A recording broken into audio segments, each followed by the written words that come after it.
Emergency alert. Unknown broadcast hijacked every device in town. The rawness started not with a scream, but with a flicker, a stutter, and a digital heartbeat of the house. It was late, the kind of deep, swimming quiet that settles over suburban streets long after midnight. I was in the kitchen, nursing a lukewarm glass of water, staring out at the moon-drenched lawn, when the microwave clock did it. Instead of ticking over to 1:17 a.m., it flashed a jumble of symbols, like Cyrillic mixed with wingdings, before resetting to midnight, pulsing faintly. Weird. Power surge? But the hall light hadn't flickered, and upstairs, where Sarah and our 6-year-old daughter, Mia, were sleeping, everything seemed still. I shrugged it off, blaming the cheap electronics. Old house, old wiring. If only it had been that simple. If only I hadn't dismissed that first tremor, that tiny crack in the mundane. Maybe I could have done something, gotten us out, before the signal found us. I rinsed the glass, the sound of water seeming unnaturally loud in the heavy silence.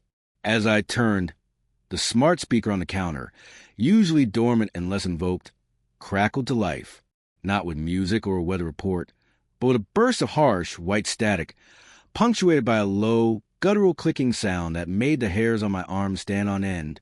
It lasted maybe 3 seconds, then cut out abruptly. "Okay, that's creepy," I muttered, unplugging the damn thing. The silence that rushed back and felt heavier, somehow charged. A feeling like standing too close to old CRT television, that faint prickle of static electricity on your skin, began to build in the air. I checked my phone, lying screen down on the counter. Picked it up. Dead screen. Completely unresponsive. That was definitely not right. I'd charge it before dinner. Anxiety, cold and sharp, began to needle at the base of my skull. I decided to head up, check on Sarah and Mia. As I walked through the living room, the large flat-screen TV, which had been off, snapped on by itself. Not to a channel, not even to snow. It displayed a single mesmerizing, complex geometric pattern that seemed to slowly rotate and fold on itself, pulsing with faint, internal light in shades of sickly green and violet. There was no sound, but looking at it made my head swim, a strange pressure building behind my eyes. I fumbled for the remote, mashed the power button. Nothing. It stayed on, the impossible geometry turning, hypnotic and nauseating. I yanked the plug from the wall socket. The screen went black instantly, but the image felt seared onto my retinas, a lingering afterglow dancing in my vision. Upstairs, I paused outside Mia's room. Listen. Silence. Pushed the door open gently. Her nightlight, a soft, glowing plastic moon, was dark. The room was pitch black, but her tablet, the one she wasn't supposed to have after bedtime, was on, lying face up on her bedside table. It wasn't showing games or cartoons. It displayed the same swirling, sickly green and violet geometric pattern I'd seen on the TV downstairs. It cast an eerie, shifting light on Mia's sleeping face. She stirred, whimpering softly, her eyelids fluttering. Without thinking, driven by a sudden, fierce instinct, I snatched the tablet, hitting the power button frantically. It wouldn't turn off. In desperation, I threw it against the wall. The screen shattered with a sharp crack, going dark. Mia started awake, crying now. "Daddy? What was that?" The light hurt. "Shoo, baby girl, just a bad dream," I soothed, my voice trembling, pulling her blankets up. "Go back to sleep." She quieted, burying her face in her pillow, already drifting off again. I backed out of the room, heart pounding. What the hell was going on? Was it some kind of coordinated hack? A bizarre citywide prank? Then it happened, not gradually, but all at once. Every single electronic device in the house blared to life simultaneously. My dead phone on the nightstand lit up, displaying the swirling pattern. Sarah's phone did the same. The clock radio clicked on, emitting not music or news, but that same harsh static and guttural clicking I'd heard from the smart speaker. Downstairs, the unplugged TV screen flickered back on, showing the pattern again, somehow drawing power from nowhere. The microwave display cycled through meaningless symbols. Even the digital thermostat display flashed erratically with green and violet light. It wasn't just our house. Outside, the darkness erupted with light and sound. Every window on the street glowed with a shifting, geometric light. A cacophony rose, a layered, overwhelming noise of static, clicking, discordant electronic chimes, and underneath it all, a low, pulsing drone that resonated deep in my chest, vibrating to floorboards through my bones. It felt like the air itself was screaming. Sarah bolted upright in bed, eyes wide with confusion and fear. "Mark, what is that noise? Make it stop." I tried, grabbed my phone, held the power button. Nothing. Tried hers.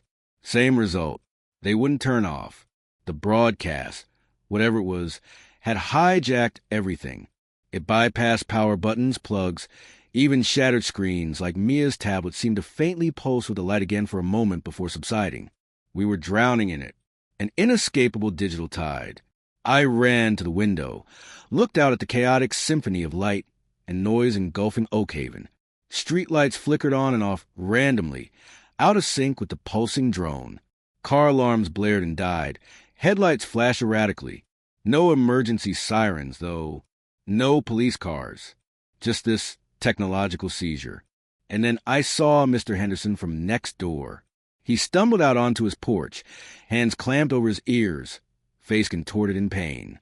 He looked wildly around, then his gaze fixed on his own living room window, where the shifting green and violet light pulsed hypnotically. His hands dropped from his ears. His expression went slack. He stood frozen for a moment, then turned, stiffly, mechanically, and walked back inside his house, toward the light, like a moth drawn to a poisonous flame. My blood ran cold. This wasn't just a hack. It was doing something to people. The sound, the light, it was changing them.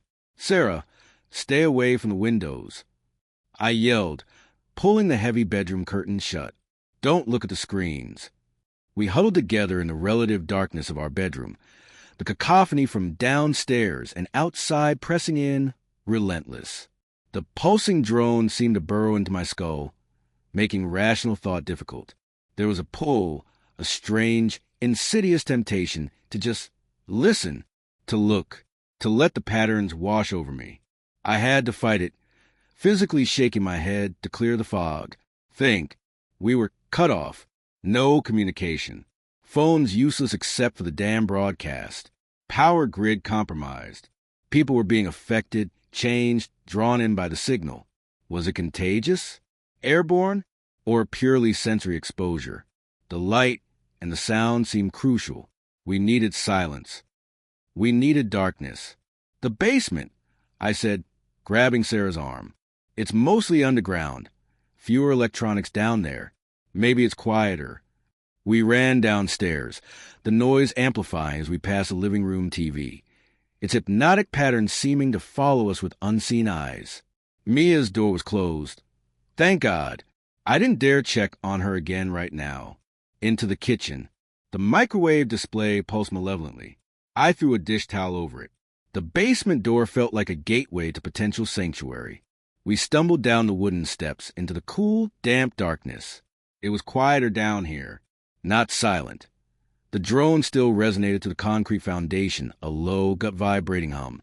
But the cacophony of static and chimes was muffled, distant. We huddled together at the bottom of the stairs, breathing hard.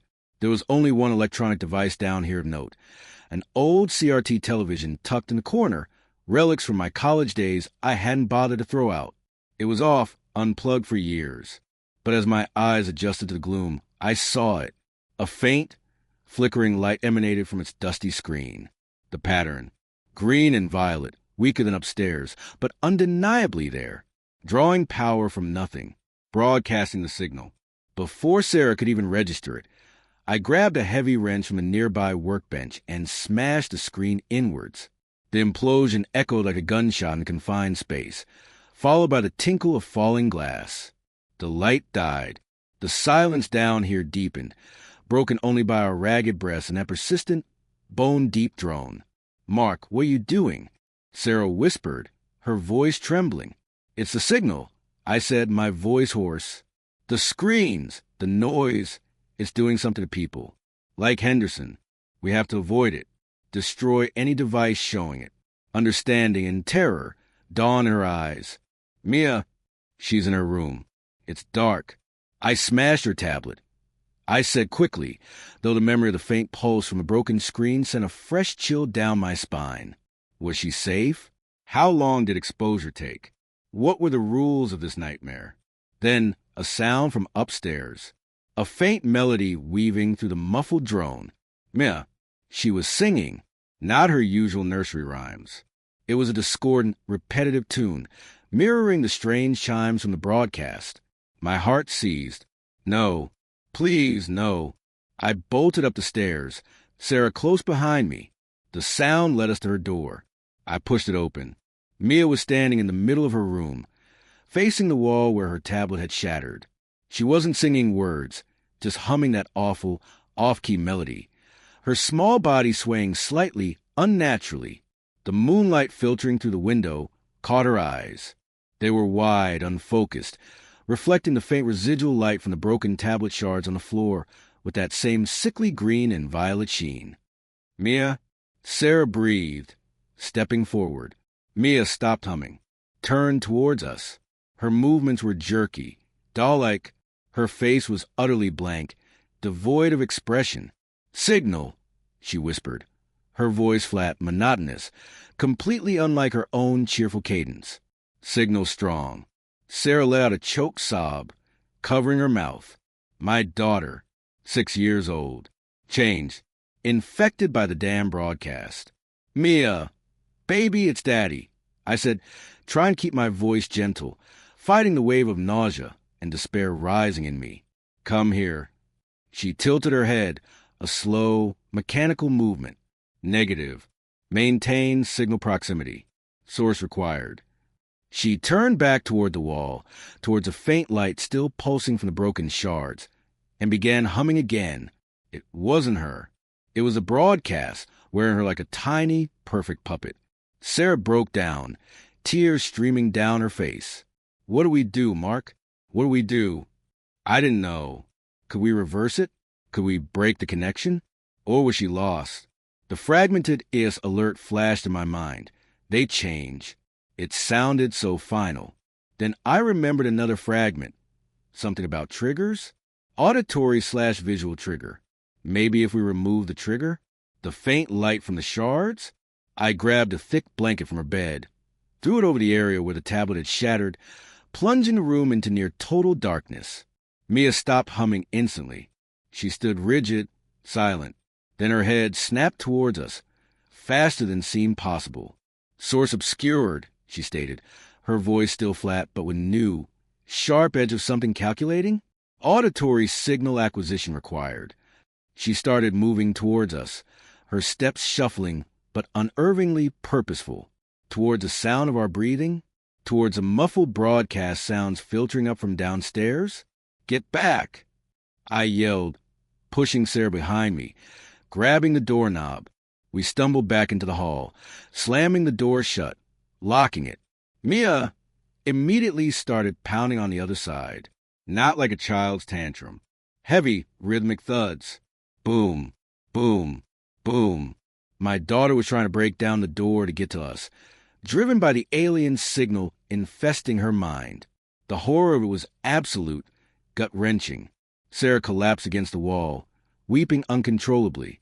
I leaned against the door, the impacts jar on my shoulder, the bat feeling heavy and useless in my hand. We couldn't stay here. We couldn't save Mia, not like this. Maybe the hospital radio message I half remembered hearing in other stories like this. Maybe Dr. Thorne, maybe the basement shelter. Was that even real? Or just a trope? No, focus. If there was a safe zone, we had to try. But how? Leave Mia locked in her room? The thought was monstrous. But taking her with us? She was compromised, dangerous. She would try to expose us, lead whatever was controlling her right to us. A choice, an impossible, soul-destroying choice. Sacrifice our daughter to save ourselves, or risk everything for a chance she could be saved, a chance that felt vanishingly small? Mark. Sarah sobbed, looking at me, her eyes pleading. She knew the choice we faced. If only Mia hadn't had the tablet. If only I'd checked on her sooner, before the main broadcast hit. If only I'd smashed it before she saw the light. Regret was a physical vice, squeezing my chest. The pounding on the door intensified, what splintered around the lock. She would get through eventually. "We have to go," I said, my voice thick with unshed tears. Now, through the basement window. Sarah stared at me, her face crumpling, but she nodded, a silent, devastating agreement passing between us. We couldn't save Mia. We could only save ourselves. Maybe we ran back down the basement, the sound of Mia's relentless pounding echoing behind us. The small basement window was high on the wall, painted shut years ago. It took the crowbar I found next to the wrench and several minutes of frantic, desperate prying, the screech of tortured metal loud in the relative quiet, before it finally gave way with a groan. Cold night air flowed in, carrying the distant, muffled cacophony from town. I helped Sarah scramble out first, her body trembling. Then I climbed out, dropping onto the dew-soaked grass of our backyard. We didn't look back at the house, at the locked room where our daughter, or the thing wearing her face, was trying to break free. We just ran into the alien landscape Oakhaven had become. The streetlights continued their erratic flashing. Windows glowed with the shifting patterns. The omnipresent drone vibrated in the air, punctuated by bursts of static and clicking from unseen sources. Down the street, a car sat idling, doors open, headlights illuminating nothing. The radio inside blasting the broadcast static at full volume. No driver in sight. We stuck to the shadows, moving through backyards, vaulting fences. The air hummed with unseen energy. Every electronic device felt like a potential enemy, waiting to spring to life. We passed houses where the curtains were drawn tight, praying the occupants were safe, untouched. We passed others where the windows blazed with a hypnotic light, and shadows moved jerkily inside. We saw a figure, Mrs. Gable from down the street, standing motionless on her lawn, her face tilted up toward the flickering security camera mounted on her porch, its tiny lens glowing faintly violet. She seemed to be listening to it, absorbing the signal. As we crept past, her head snapped towards us. Her eyes glowed faintly. She opened her mouth, and instead of words, a burst of harsh static erupted, startlingly loud. We bolted, not stopping until we were several houses away, hearts pounding. They could broadcast too? Or were they becoming conduits? Amplifiers? The more we saw, the less we understood, and the deeper the fear burrowed. We needed rules. Desperately. I tried to recall the fragmented warnings from the EAS alert, the radio transmission. I thought I remembered from similar accounts. Avoid exposure. Auditory/visual trigger. They change. Destroy broadcasting devices. What else? I remember a note mentioned in one tale. 3 pulses equal scene. What did that mean? Pulses of light? Static?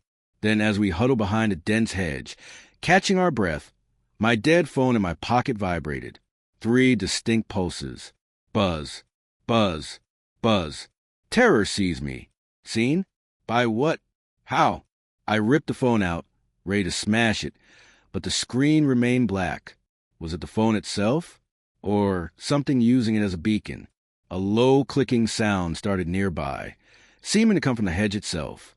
We scrambled away, looking wildly around. Nothing, but the feeling of being watched, tracked, intensified. The silence felt different too. Less like absence of noise, more like focused listening. Silence is worse. Another fragmented rule surfaced. Did that mean the drone stopping was bad? Or that our silence made us vulnerable? We kept moving, trying to make noise, shuffling feet, whispering, hoping to disrupt whatever listening system was in place. It felt insane, counterintuitive, but the alternative was terrifying. We passed a playground. The swing swayed gently, empty, but the small electronic toddler car near the sandbox, one of those ride-on toys, had its headlights flickering green and violet, emitting faint, discordant chimes. Even toys weren't safe. We gave it a wide berth. The hospital felt impossibly far, on the other side of the sprawling downtown area. More lights, more screens, more potential exposure. Then Sarah remembered the old service tunnels that ran under parts of the town, connecting some of the municipal buildings. Her father used to work for the city, told her stories. One entrance was supposedly near the library, not far from here. It was a long shot, relying on decades-old memories, but tunnels meant darkness, freedom from the screens, maybe even muffling the drone. We changed direction, heading towards the darkened shape of the Oakhaven Public Library. The main doors were shut tight, but around the side, concealed by overgrown bushes, we found it. A heavy iron maintenance hatch set into the ground. It was stiff, rusted, but using the crowbar, we managed to heave it open, revealing a dark shaft and the top rungs of a ladder descending into blackness. The air wafting up smelled damp, earthy, blessedly free of the electronic hum. "Down you go," I urged Sarah. She hesitated, peering into the abyss, then started to climb down. I followed, pulling the heavy hatch closed above us as much as possible, plunging us into near absolute darkness. We used the mag light sparingly, its beam cutting a small, lonely circle in the vast black. The tunnel was narrow, damp, echoing with the drip of unseen water. The omnipresent drone was fainter here, reduced to a low, almost subliminal vibration in the soles of our feet. It felt safer. We walked what felt like hours, following the main tunnel conduit, ignoring branching paths, guided only by Sarah's hazy memory of her father's descriptions and the occasional faded directional signs stenciled on the concrete walls. Hope began to flicker. Maybe we could make it. Maybe the tunnels bypassed the worst of it. Then we heard it. Ahead, around a bend in the tunnel. Faint static. And clicking. Getting louder. We doused the light, pressed ourselves against the cold, damp wall. Listened. Shuffling footsteps approached. A single figure emerged around the bend, silhouetted against some faint, inexplicable luminescence from deeper in the tunnel. It moved with that same jerky, unnatural gait we'd seen above ground. As it drew closer, I risked a quick flick of the mag light. It was Henderson, or the echo wearing his face. His eyes glowed faintly green. He shuffled past us, seemingly oblivious, drawn towards whatever faint signal source lay deeper in the tunnels. Or maybe drawn toward the surface? We waited until he was gone, the shuffling fading, then continued cautiously. How had he gotten down here? Were there other access points? Were the tunnels compromised too? The feeling of safety evaporated. The darkness felt threatening again, potentially hiding more of them. We encountered two more chains in the tunnels. One, a woman I didn't recognize, stood completely motionless in a side passage, facing a blank wall, emitting faint static clicks. We slipped past her unnoticed. The other, a teenage boy, lay sprawled on the ground, limbs twisted at impossible angles, his eyes staring blankly at the ceiling, a dead smartwatch on his wrist flickering with the violet pattern. We didn't check if he was truly dead or just deactivated. Finally, signs indicated we were beneath the hospital. We found another ladder, leading up to a maintenance hatch. Listening intently, we heard nothing from above. Pushing the hatch open revealed a dark boiler room. We climbed out, finding ourselves in the hospital basement. It was eerily quiet. Emergency lights flickered intermittently, casting long, dancing shadows. We moved cautiously, checking doors, looking for signs of life, for the Block C shelter Thorne mentioned in the radio intercepts from other accounts. We found Block C, but the corridor was dark, the shelter doors barricaded from the outside. Splintered wood, scorch marks, signs of fierce struggle. Whatever sanctuary might have been here was long gone. Overrun, despair crashed over me. Where now? We were trapped in a silent, dark hospital, potentially infested with changed. As we stood there, utterly lost, a sound echoed from further down the corridor. A faint, discordant humming. Mia's humming tune. Sarah gasped, grabbing my arm. "Mia? Is it her?" Hope and terror warred on her face. "No," I said firmly, pulling her back. "It's not her. It's the signal. It's trying to lure us." The humming grew louder, closer. We retreated, backing away down the corridor, looking for somewhere to hide. Found a supply closet, slipped inside, pulled the door shut, leaving just a crack to peer through. A figure emerged into the dim emergency light. It looked like Mia. Same small form, same pink pajamas. But her movements were wrong, too smooth, gliding rather than walking. Her eyes glowed faintly violet in the dark. She stopped humming, tilted her head, listening. "Signal weak," she whispered in that flat, alien voice, acquiring alternate source. She turned and glided back the way she came, disappearing into the darkness. It wasn't Mia, just another puppet, using her form, her humming, as bait. Or maybe the signal could project itself, create phantom lures? The possibilities grew increasingly terrifying. We stayed hidden for a long time, until the silence felt absolute again. Decided our only chance was to get back outside, try to reach the edge of town, hope the broadcast range was limited. We made our way back to the hospital, avoiding the main levels, eventually emerging from a side exit into the gray, pre-dawn light. Oakhaven lay silent, shrouded in mist. The pulsing lights in the windows seemed dimmer now. The omnipresent drone faded, almost gone. Was it ending? Was daylight salvation? Then I saw it, on the side of a parked ambulance nearby. A new alert, crudely spray-painted in stark red letters. Emergency alert. Broadcast shifts at dawn. Phase 2 active. Silence is compliance. Stay vigilant. Phase 2?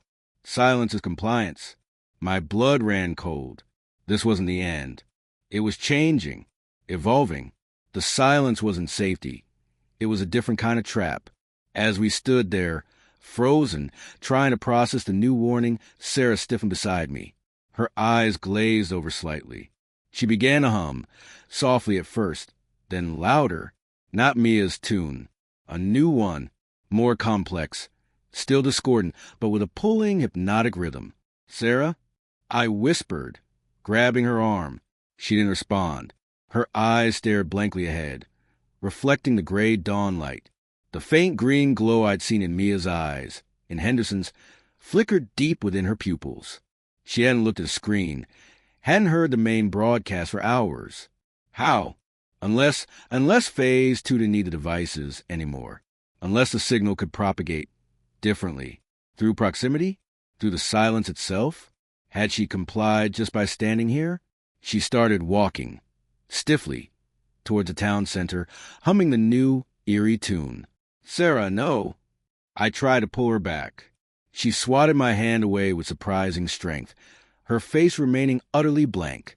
She didn't seem hostile, just compelled. Following a new imperative. Another choice. Follow her? Try to snap her out of it. Risk whatever Phase 2 entailed?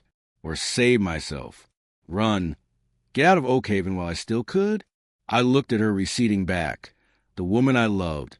Now just another puppet dancing to an alien tune. The memory of leaving Mia locked in her room, pounding on the door, crashed over me. I couldn't do it again. But I couldn't save her either. Tears blurring my vision. I turned and ran. Ran the other way, toward the highway, away from the silent, compliant town. I didn't stop until Oakhaven was miles behind me, until the sun was fully risen, burning away the mist. I found an abandoned car with keys in the ignition on the highway shoulder. It started. Radio crackled to life. Normal broadcast. News reports talking about a massive, unexplained communication blackout in the Oakhaven region. No mention of lights or patterns or humming. Just silence. Had I escaped? Was it truly over outside the town limits? I needed to warn people. Found an emergency channel. Grabbed the CB radio mic, started talking. Pouring out the story, the horror, the rules, the warning about Phase 2, about the silence. "This is Mark Riley, broadcasting from just outside Oakhaven. You have to listen. There was a broadcast. It hijacked everything. People changed. There are rules. You have to avoid the signal, the lights. But now it's Phase 2, the silence. Don't trust the silence." As I spoke, I heard my own voice echoing slightly from the radio speaker. And underneath my words, faint but undeniable, was a low, rhythmic clicking, and a soft, discordant hum, weaving itself around my frantic warnings. My hand, holding the mic, felt cold, stiff.